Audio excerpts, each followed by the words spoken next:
आशिक आशिक हर कोई आके ते आशिक सोई कहावे। हाय अपने दिल दिया लीरा करके जेड़ा गल विच कफनी पावे। ओ सोने नू सोना लगे, ओ सतगुरु नू सोना लगे, जेड़ा सोने दा बन जावे। हाँ मिल जाए सच्चा प्यार उन्हां नू, जेड़ा एक वारी ओदा बन जावे।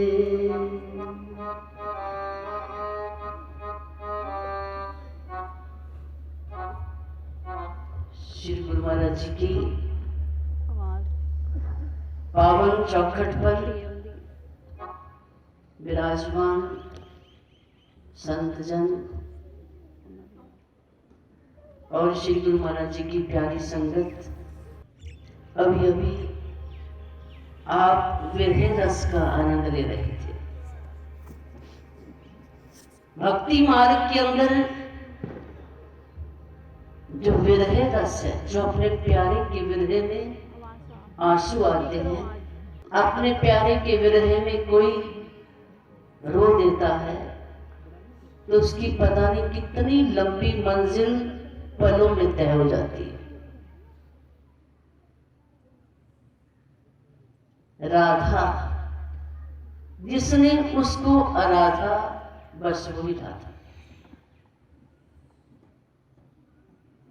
आज हम राधा कृष्ण का नाम लेने पर उनके प्रेम को देखकर विभोर होते हैं, आंखों से आंसू भी बहते हैं और दिल भी रोमांचित हो जाता है। लेकिन क्या था राधा के पास? एक दिल का सच्चा प्यार और समर्पण। उसने अपने कृष्ण को, अपने प्यारे को ही सर्वस्व समझा। आज हम चाहते हैं कि हमारा भी उसी तरह का प्रेम अपने प्यारे से हो जाए, अपने सतगुरुदेव भगवान से उसी तरह की लगन लग जाए, लेकिन छोड़ने को कुछ तैयार नहीं। समर्पण के नाम पर हम जीरो हो जाते हैं। जब बारी आती है उस पे छोड़ने की तो उस वक्त हम मूक हो जाते हैं। जिसने अपने मालिक के प्रति अपना पूर्ण समर्पण किया, आज उनकी गाथा गाई जाती है, आज उनका नाम लेकर आंसू आते हैं। हमारे श्री गुरु महाराज जी, हमारे श्री परमहंस दयाल जी जुगल जोड़ी सरकार, जिन्होंने अपने मालिक के प्रति समर्पण किया, उनकी गाथा गाते गाते सुनते सुनते मन थकता नहीं। श्री गुरु महाराज जी टेरी के अंदर जब बालक रूप में थे, टेरी के अंदर श्री परमहंस दयाल जी विराजमान हुए और श्री गुरु महाराज जी के पिताजी को ही कहा गया कि आपके मोहल्ले के अंदर एक पूर्ण संत आए हैं। परमहंस दयाल जी के विषय में कहने लगे, पूर्ण संत आए हैं, आप उनका दर्शन कीजिए तो आपकी आंखें खुल जाएंगी। श्री गुरु महाराज जी के पिताजी उनके कहने पर दर्शन करने के लिए पहुंचे, पंडाल में पहुंचे। श्री गुरु महाराज जी भी बालक रूप में साथ थे। दोनों जैसे ही अंदर आ रहे थे तो श्री परमहंस दयाल जी क्या फरमाते हैं, भाई रास्ता छोड़ दो, परमहंस जी आ रहे हैं। 10-11 साल का बच्चा और पुकार रहे हैं श्री परमहंस दयाल जी कि परमहंस जी आ रहे हैं। लोग देखते हैं इधर उधर कि परमहंस जी तो ये खुद है, ये किसके बारे में कह रहे हैं। लेकिन जैसे ही श्री गुरु महाराज जी स्टेज के पास आए, उनका हाथ पकड़कर श्री परमहंस दयाल जी कहने लगे, हम टेरी में आपकी खातिर आए हैं, अगर आप ना आते तो हमें लेने जाना पड़ता। ये है रूहों की बात। शिष्य को गुरु को ढूंढने नहीं जाना पड़ता, गुरु स्वयं शिष्य को ढूंढने पहुंच जाते। और श्री गुरु महाराज का समर्पण देखो, तब से वो लगन लगी और अपने गुरुदेव के वचनों पे उन्होंने पूरा जीवन लुटा दिया। आगरा में जब श्री गुरु महाराज जी मधुकरी करते थे, भीख मांगकर खाते थे, धूना तपाया श्री परमहंस दयाल जी ने और धूने पर आरूढ़ किया श्री गुरुदेव भगवान को। 13 वर्ष एक जगह उन्होंने तप किया। आज 13 मिनट भी कोई एकाग्रचित होकर उनका नाम नहीं ले सकते। उस दौरान प्रारंभ में जब वो भीख मांगने जाते थे, एक घर में गए, एक माता ने भीख की सब्जी बनाई हुई थी, कमल ककड़ी। जब उनको रोटी देने लगी माता, तो साथ में कहने लगी, बाबा जी आप कमल ककड़ी बड़े खुश होकर खाते हो, ये सब्जी भी लेते जाओ। श्री गुरु महाराज जी क्या कहते हैं, माता मेरे गुरु का आदेश रोटी के लिए है, सब्जी के लिए। उन्होंने केवल रोटी ली, सब्जी नहीं दी। ये है गुरु के प्रति समर्पण, ये है गुरु आज्ञा को मानना। चले गए और माता वो रोती रह गई कि खुश होकर खाते हैं लेकिन नहीं ली। आज हम उनके नाम पर जीवन में हर तरह के सुखों का उपभोग कर रहे हैं। उन्होंने कमाई की और हम खा रहे हैं। उन्होंने 13 वर्ष तपस्या की और वो मंजिलें हासिल कर ली।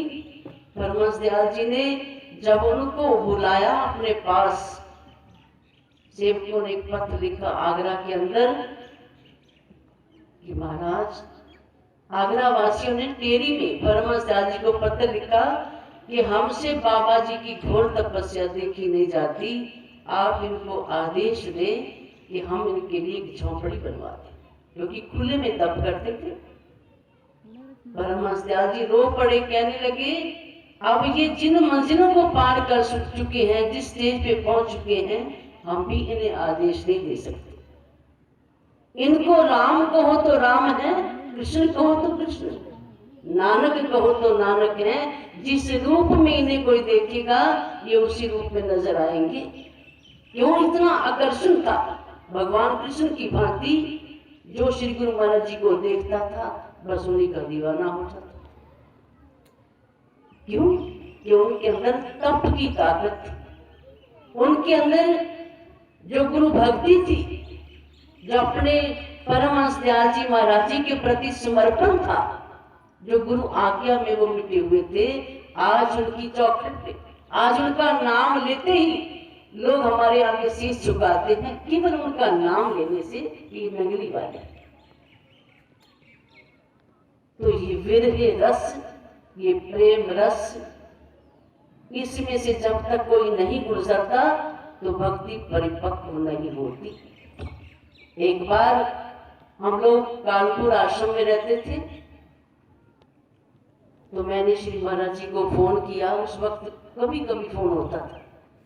मैंने फोन किया, महाराज जी हाल पूछने लगे, कहेंगे बेटा क्या हाल है? तो मैंने कहा महाराज जी दिल नहीं लगता आपके बिना। इतनी बात कही तो श्री महाराज जी ने एक ही बात के अंदर भक्ति का निचोड़ बता दिया। कहते बेटा अगर गुरु के बिना दिल लग जाए तो वो दिल ही कैसा है? वो दिल भक्ति क्या करेगा अगर गुरु के बिना दिल लग जाए? बस यही अवस्था हमेशा आपकी बनी रहनी चाहिए। प्रभु प्रेमियों, अपने मालिक के प्रेम को प्राप्त करना, उनकी खुशी को प्राप्त करना, छोटी छोटी बातों से हम अपने जीवन को बहुत सुंदर बना सकते हैं। और अगर जरा सा इग्नोर करते हैं, लापरवाही करते हैं, तो जीवन साधारण व्यक्ति से भी बदतर हो जाता है। हम गुरुमुख हैं, गुरुमुख की पहचान होनी चाहिए। वो जिस रास्ते से निकले पता चले कि गुरु का प्यारा चल रहा है। उसकी भाषा में, उसके बोल चाल में, उसके बातचीत करने के अंदाज में ये लगे कि ये भगवान का प्यारा है। अगर ये परिवर्तन हमारे अंदर नहीं आता तो सचमुच हम गुरुमुख कहलाने के अधिकारी नहीं हैं। हमें उनका पूर्ण प्रेम तब प्राप्त हो सकता है, वो शाश्वत प्रेम तब मिल सकता है जब हम उनके आदेशों की पालना करते हैं और हमारा पूर्ण आस्था, पूर्ण विश्वास और पूर्ण समर्पण हमारे गुरु के प्रति होता है।